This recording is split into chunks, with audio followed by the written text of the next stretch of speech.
Hello, this is Lady Boulay, and welcome back to Black American Lineage. Thank you for your support. Thank you for all you do to support this channel. And happy Juneteenth. Today is Juneteenth, and it's another significant marker in the history of foundational Black Americans or Friedman or ADOS or however we identify. This is a significant marker in our history because this was when the last of the enslaved people discovered that they were free. 2 years after the Emancipation Proclamation. So they found out on June 19th, 1865, when in fact in Texas they had been freed since January 1st, 1863. Shining light on Juneteenth's origins and history. On June 19th, 1865, Union Major General Gordon Granger issued General Order Number 3 in Galveston, Texas, informing the people that all slaves were free. That day is now referred to as Juneteenth. This occurred 2 months after Confederate General Robert E. Lee surrendered and the Union Army won the Civil War, and more than 2 years after then U.S. President Abraham Lincoln's Emancipation Proclamation. So the problem here was that on January 1st, 1863, Abraham Lincoln had issued the executive order called the Emancipation Proclamation that said all of the enslaved people that were living in states that had joined the Confederacy would be freed. Texas was a member of the Confederacy, so the enslaved people in Texas were supposed to be freed on January 1st, 1863. But the slave masters didn't tell them. They were supposed to tell them. So they didn't tell them, but kept them in slavery for additional 2 years until June 19th, 1865. Matter of fact, it was 2 years and 5 months, almost 2.5 years. So they were done a disservice, to say the least. According to the Associated Press, although the Emancipation Proclamation freed slaves in the South in 1863, it could not be enforced in many places like border states until after the end of the Civil War. Granger was ultimately sent to Texas to start enforcing the proclamation. That's not entirely correct. The border states, Maryland, Delaware, Kentucky, and Missouri, did not join the Confederacy. So those slaves were not freed under the Emancipation Proclamation. General Order 3 stated, the people of Texas are informed that in accordance with the proclamation from the Executive of the United States, all slaves are free.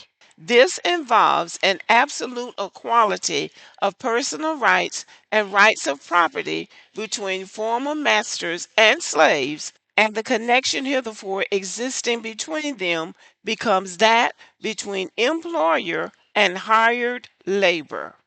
So they were saying that if you stay here on this plantation, you're no longer a slave. You're an employee, and he's your employer, and he has to pay you wages for your labor. So they had to make that clear. Otherwise, they would not have been paid. The freedmen are advised to remain quietly at their present homes and work for wages. They are informed that they will not be allowed to collect at military posts, and they will not be supported in idleness either there or elsewhere. Okay, so they're telling them they're free, but they're telling them also that you really need to stay here on this plantation and they need to pay you as a hired laborer. I don't know about that, but I'm sure that sounded good to the enslaved people at the time. While this proclamation marked the expansion of freedom for enslaved black people, the language at the end showed that there was still a long way to go in their fight for equality, because the reality is they're basically telling them you are free, but you really need to stay here on this plantation, and saying that you should be paid. But you see, that's left up to the slave master how much he was going to pay them. Definitely not a livable wage. For some time, acting on the general order was done at freed people's own peril. And what that means is that they're telling them that you're free, but if you start acting like you are free, your life is going to be at risk. And they suffered behind that. Everybody that tried to get off those plantations or tried to exercise their freedom suffered. I'll put it that way. The order was not followed by former slave owners, and in some cases, freed people were forced back into work. So the order was not followed by the former slave owners. So basically, they're telling them you're free on paper, but you better not try to put that in practice. 1 year after the announcement, June 19th, 1866, was the first celebration of Juneteenth by newly freed black men and women. Now, many people, especially black Americans, celebrate this day across the country.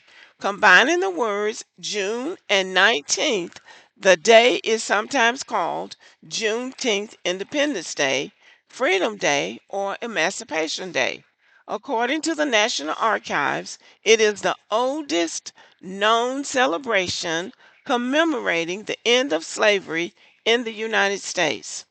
Most states eventually officially recognized and commemorated Juneteenth in some form, but it was not officially recognized as a federal holiday until June 17th, 2021. So I'm going to leave you with what I think is a very heartfelt Juneteenth message from one of my favorite TikTokers.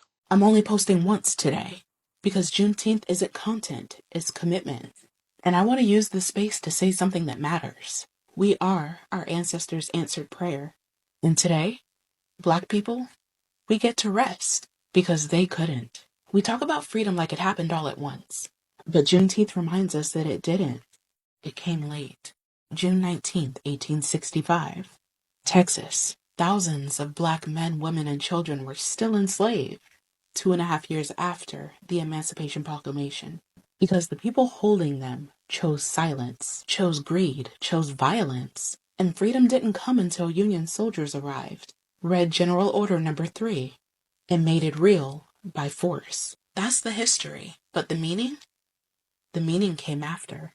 When Black folks in Texas found out they were free, they celebrated right there in the fields, in the streets, in kitchens, yards, and churches. No trust funds, no reparations, no apologies. Just bodies, voices, drums, and joy. They had cookouts, wore their best clothes, sang spirituals out loud, the same ones they used to whisper in code. They ate red food, drank red punch, lit fireworks. That red symbolized the blood, the pain, the ancestry, but also the fire that never died out. They turned delay into dignity. They turned stolen time into celebration. And that's why I'm only posting once today. Because y'all, we don't have to perform our pain to prove our worth. We're not here to make slavery more digestible or make Juneteenth cute and corporate. Today we honor. Today we remember. But more than anything, we reclaim. We reclaim what was denied. Peace, stillness, family, laughter, good food with people who love us, a moment to breathe without explaining ourselves, a full exhale. We are the proof that freedom did arrive, but we're still here, with our names, with our joy, our culture, our rhythm, our rage, tempered with rest. So Black people, today, I hope you do what they couldn't. Sleep in, say no, make a plate, turn your phone off, lay in the sun, take up space. You don't owe the world a breakdown of your trauma today. You don't owe them anything. You've already given more than enough. They couldn't rest. They couldn't gather without fear. They couldn't stop moving or the system would swallow them whole. But we can, so we must. That's the real tribute, not just to their survival, but to the joy they dreamed about and the peace they never got to feel. Happy Juneteenth. Celebrate it if you want. Rest if you need. Either way, make it yours, because now it can be.